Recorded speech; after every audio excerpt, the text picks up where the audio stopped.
ካሪቡ አውቶሞቲቭ ፕሮግራማችንን እየተከታተላችሁ ትገኛላችሁ ተመልካቾቻችን። በዛሬው የአውቶ እንግዳ ዝግጅታችን ኢንሹራንስ ነክ የሆኑ የተለያዩ ጉዳዮችን እንመለከታለን። ከኢትዮጵያ መድን ድርጅት ዋና ስራ አስፈጻሚውን እንግዳ አድርገናል። ጥሪያችንን አክብረው ስለመጡ ከልብ አመሰግናለሁ። እኔም በጣም አመሰግናለሁ። ለቃለ መጠየቁ ቀለል እንዲለኝ ወጣት አመራርም ስለሆንክ አንተ እያልኩ በቀጥል ፈቃደኛ ከሆንክ በጣም ደስ ይለኛል። ለተመልካቾች ሙሉ ስምህን የስራ ኃላፊነትህን ብታስተዋውቅልኝ። አቤል ታደሰ እባላለሁ፣ የኢትዮጵያ መድን ድርጅት ዋና ስራ አስፈጻሚ። አቶ አቤል የኢትዮጵያ መድን ድርጅት ዋና ስራ አስፈጻሚ ከሆንክ እንግዲህ ቅርብ ጊዜ ነው። አቶ አቤል ኢንሹራንስ ዘርፉ ላይ ምን አይነት ዝግጅት አለው? በትምህርት በሌሎች እንዴት ይገለጻል? በድጋሚ አመሰግናለሁኝ። አብዛኛው እድሜን ያሳለፍኩት በኢንሹራንስ ውስጥ ነው ያሳለፍኩት። ይሄም ደግሞ ላለፉት 23 ዓመት በላይ በዚህ ሙያ ውስጥ ነበርኩኝ።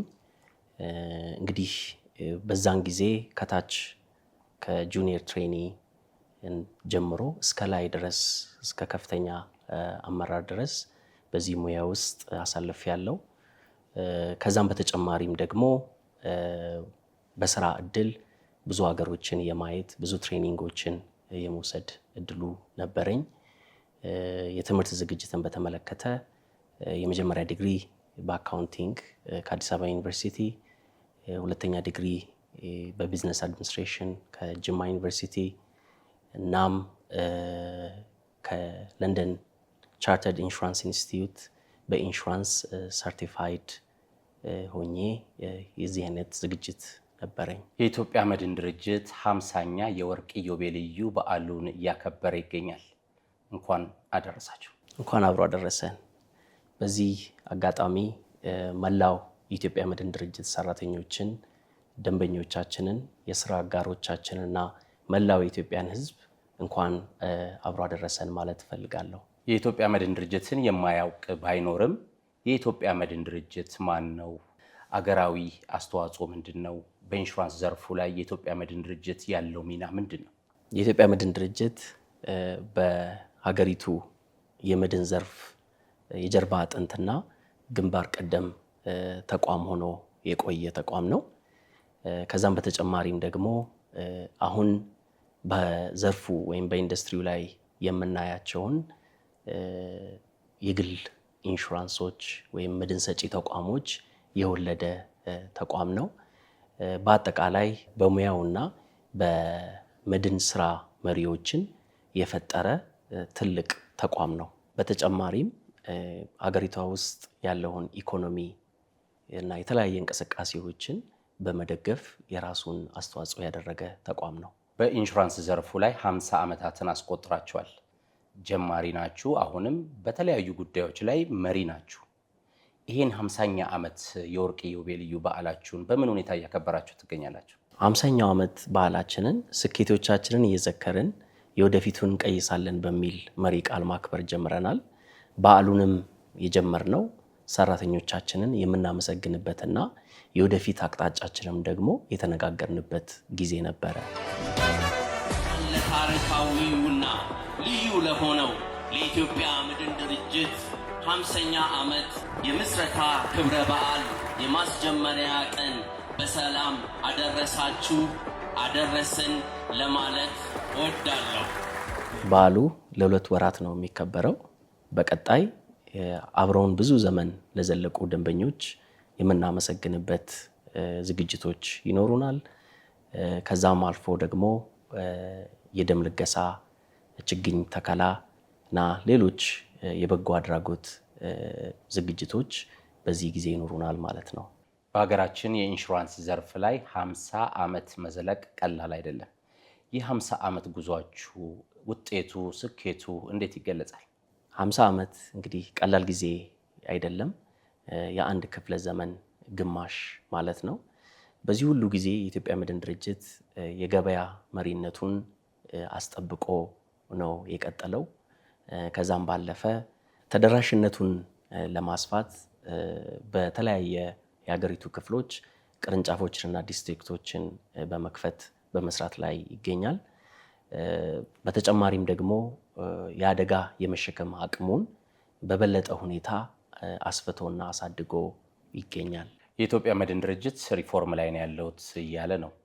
ሪፎርማችሁ ምን ይመስላል? እንደሚታወቀው አገራችን ኢትዮጵያ የተለያዩ ሪፎርሞችን በማካሄድ ላይ ትገኛለች። የኢትዮጵያ መድን ድርጅትም ሪፎርም ያን ተከትሎ የመጣ ነው። ወደኛ ሪፎርም ስንመጣ የድርጅቱን ገጽታ ወደ ቀልጣፋና ተወዳዳሪ ተቋም ለመለወጥ ጥልቅ የሆነ ሪፎርም እየተሰራ ይገኛል። የሰው ኃይል ላይ ከፍተኛ የሆነ ስራም እየተሰራ ይገኛል። ሌላው ደግሞ በዲጂታል አሰራርን የማዘመን ላይ ትልቅ ለውጥ ወይም ትልቅ ሪፎርም እየተሰራ ነው። በተጨማሪም የብራንድ ገጽታችንን እና የባለሙያዎቻችንን ደግሞ አቅም በበለጠ ሁኔታ ለማሳደግ ጥልቅ የሆነ ስራ እየተሰራ ነው።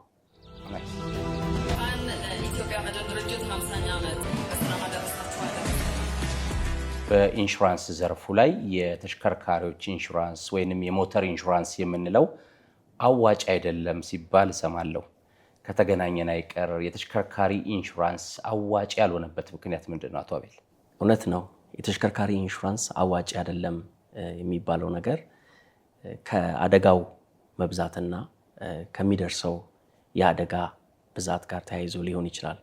በእርግጥ እንዲህ ብሎ ለመናገር ሰፊ የሆነ ጥናት ያስፈልገዋል። ነገር ግን በእኛም ወይም በኢንዱስትሪው የሞተርን ኢንሹራንስን ብቻውን ካየኸው አዋጭ ላይሆን ይችላል። ለዚህም ደግሞ ዋና ዋና ምክንያቶችን መዘርዘር ይቻላል። የመጀመሪያው የኢንሹራንስ ፕሪሚየሙ ራሱ ወይም ያረቦ መጠኑ ከሌላው ሀገር ጋር ሲታይ የኛ ሀገር በጣም አነስተኛ ነው። ሁለተኛ ደግሞ ቁጥር ነው። ኢንሹራንስ የሚሰራው በሎ ኦፍ ላርጅ ነምበር ነው። ያም ማለት አንድ ኢንሹራንስ ሰፋ ያለ ቁጥር ሊኖረው ይገባል። ያን ነገር ስናይ ኢትዮጵያ ውስጥ ያለው የመኪና ቁጥር በጣም ትንሽ ነው። ሌላው አያዋጣም የሚባልበት ምክንያት አደጋ በሚደርስበት ሰዓት የሚወጣው የስፔር ፓርት እና የጥገና ወጪ ከፍተኛ በመሆኑ ነው። እንግዲህ ቅድም ብያለሁኝ የአረቦን መጠኑ ትንሽ ነው ካልኩኝ የስፔር ፓርት ዋጋ ደግሞ ከጊዜ ወደ ጊዜ እየጨመረ መሄድ ከሆነ ሌላው እዚህ ውስጥ የሚካተተው ወጪ እንግዲህ የሰራተኛ ደሞዝ አለ፣ የቤት ኪራይ አለ፣ አንዳንድ ወጪዎች አሉ።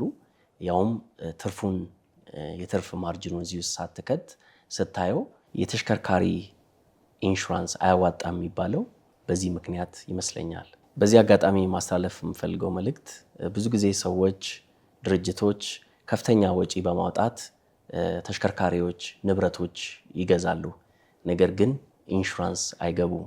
በአጠቃላይ በሀገሪቷ ውስጥ ኢንሹራንስ የመግዛት ባህል በጣም አነስተኛ ስለሆነ እንደው ይሄ ቢቀየር በሚችሉት አቅም ለማለት እፈልጋለሁ። የኢንሹራንስ ተቋማት አደጋ ሲደርስ በተፈጥሮም አደጋ በሰው ሰራሽም አደጋ ከፍተኛ ወጪ ለካሳ ያወጣሉ። እነኚህ ወጪዎች ደግሞ መቅረት አለባቸው። እነኚህ ወጪዎች ሲቀሩ አገርም ይጠቀማል፣ ህብረተሰብም፣ ሁላችንም እንጠቀማለን። ስለዚህ አደጋን አስቀድሞ መከላከል ላይ የኢንሹራንስ ተቋማት ምን መስራት አለባቸው? እውነት ነው። የኢንሹራንስ ድርጅቶች አደጋን መቀነስ ላይ ከፍተኛ ስራ መስራት ይጠበቅባቸዋል። የኢትዮጵያ መድን ድርጅትም አደጋን ለመቀነስ የተለያዩ ስራዎችን እየሰራ ይገኛል። ለምሳሌ የመሬት መንሸራተትን ለመቀነስ በየዓመቱ ተቋሙ ሰፋ ያለ ስራ ይሰራል። ከዚህ ጋር አያይዘን የሰው ሰራሽ አደጋን ደግሞ ለመቀነስ ሰፋ ያለ ትምህርት በየጊዜው ለድርጅቶች፣ ለግለሰቦች እንሰጣለን።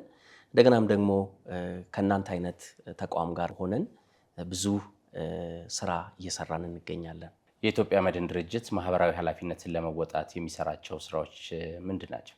የኢትዮጵያ መድን ድርጅት የስራ ግቡን ከማሳካት በተጨማሪ ከህብረተሰቡ የሰበሰብነውን ገንዘብ መልሰን ደግሞ በተለያየ መልኩ ድጋፍ እናደርጋለን። ለምሳሌ አረጋውያኖችንን በመደገፍ፣ ተማሪዎችን በመመገብ፣ ሰፋ ያለ ሕክምና የሚፈልገውን አቅመ ደካሞች በመደገፍ፣ በሀገሪቷ ላይ እየተሰራ ያለውን ልማት፣ ሰፊ ልማት በመደገፍ የኢትዮጵያ መድን ድርጅት ሰፋ ያለ ስራ እየሰራ መሆኑን በዚህ አጋጣሚ መናገር እፈልጋለሁ። የኢትዮጵያ መድን ድርጅት የፌዴራል ተቋም ነው። ደግሞ በጎነትን መልካምነትን ለወጣቶች ለማስተላለፍ ቆርጦ የተነሳ 724 እየሰራ ያለ ተቋማችን ነው። እባካችሁን በድጋሚ አመስግኑልን። 81 ሚሊዮን ብር የፌዴራል ተቋማት እንደመሆኑ መጠን በከተማ አስተዳደራችን ውስጥ እያደረገ ያለው እገዛ በጣም ከፍተኛ ነው። 50 ዓመታትን በኢንሹራንስ ዘርፉ ላይ አሳልፋቸዋል። በቀጣይ ከኢትዮጵያ መድን ድርጅት ምን እንጠብቅ? ምን መልእክት ታስተላልፋል? ከኢትዮጵያ መድን ድርጅት ብዙ ነገር ይጠበቃል። ኢትዮጵያ መድን ድርጅት ሪፎርም ላይ ነው ስንል ሊያሳካ ከሚያስባቸው ግቦች አንዱ ለደንበኛው የተሻለ ሰርቪስ፣ የተሻለ አገልግሎት መስጠትን ነው። ያንንም ደግሞ የሚያሳካው የራሱን የሰው ኃይል ሙያዊ ብቃት፣ ስነ ምግባርን ያንን ሊሰራ በሚችል ሁኔታ ማሳደግ ከኛ ይጠበቃል። አልፎም ተርፎም ደግሞ እንግዲህ እቅዳችንን እንዳስቀመጥን የኢትዮጵያ መድን ድርጅት ከኢትዮጵያም የመሻገርን ሐሳብ ስላለው ይህ እንግዲህ በሚቀጥሉት 5 ዓመታት ውስጥ ከኛ የሚጠበቅ ነገር ይሆናል። አቶ አቤል ታደሰ የኢትዮጵያ መድን ድርጅት ዋና ስራ አስፈጻሚ፣ የካሪቡ አውቶሞቲቭ ፕሮግራማችን እንግዳ ሆነ ሰፋ ያለ ማብራሪያ ለተመልካቾች ስለሰጠህልን በእኔና በተመልካቾች ስም ከልብ አመሰግናለሁ። እኔም ካሪቡ አውቶሞቲቭን እንግዳ ስላደረገኝ በጣም አመሰግናለሁ። በድጋሚ ለሰራተኞቻችን፣ ለደንበኞቻችን፣ ለስራ አጋሮቻችን ሁሉ እንኳን ለ50ኛው ዓመት አደረሳችሁ ማለት እፈልጋለሁ። አመሰግናለሁ።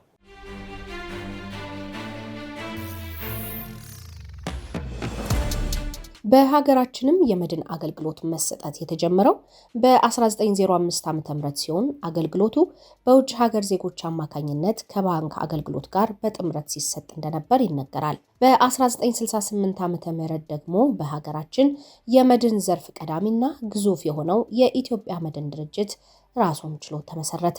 የኢትዮጵያ መድን ድርጅት ከተመሰረተበት ጊዜ አንስቶ በነበረው ስኬታማ ጉዞ በመላው ሀገሪቱ ከ130 በላይ ቅርንጫፎችንና ዲስትሪክቶችን አስፋፍቶ ደንበኞቹን እያገለገለ ይገኛል። 50 ዓመታት በኢትዮጵያ ታሪክ ውስጥ ትልቅ ሚናን የተጫወተው ይህ ድርጅት አሁን ላይ አጠቃላይ የሀብት መጠኑ 24.3 ቢሊዮን ደርሷል። ድርጅቱ ከወራት በፊት 38ኛውን ዓመታዊ የሥራ አፈጻጸም ጉባኤውን ሲያካሂድ በ2017 በጀት ዓመት ብቻ 6.5 ቢሊዮን ብር የካሳ ክፍያ መፈጸሙ ተገልጿል።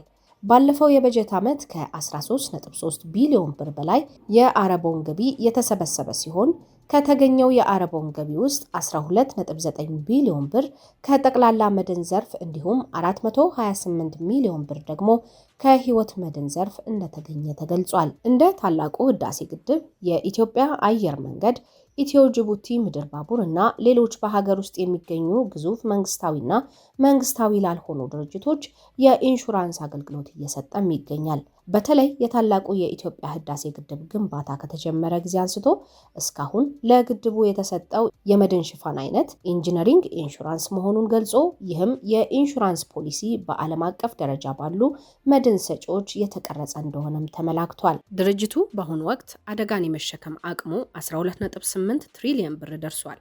በኢትዮጵያ የመድን ኢንዱስትሪ ቀዳሚ የሆነው የኢትዮጵያ መድን ድርጅት 50ኛ ዓመት የወርቅ ኢዮቤልዩ የምስረታ በዓሉን ከህዳር 13 ቀን 2018 ዓ.ም ጀምሮ በተለያዩ ሁነቶች እያከበረ ይገኛል። ይህ ከደንበኞቹና ከሰራተኞቹ ጋር በጋራ የሚያከብረው በዓል ለ2 ወራት የሚቆይ ሲሆን የድርጅቱን የ50 ዓመት ጉዞ የሚያሳዩ የተለያዩ መርሃ ግብሮች የተካተቱበት ነው። የኢትዮጵያ መድን ድርጅት ከፍተኛ የፋይናንስ አቅምን ይዞ በኢንሹራንስ ኢንዱስትሪ ውስጥ ቀዳሚውን ሚና እየተጫወተ ይገኛል። በዚህም ድርጅቱ ከሚያገኘው ትርፍ የመንግስትን ገቢ ከማሳደጉና በሀገሪቱ ልማት ላይ የራሱን አሻራ ከማኖር ባሻገር በተለያዩ ዘርፎች ማህበራዊ ኃላፊነቱን በመወጣት ላይ ይገኛል።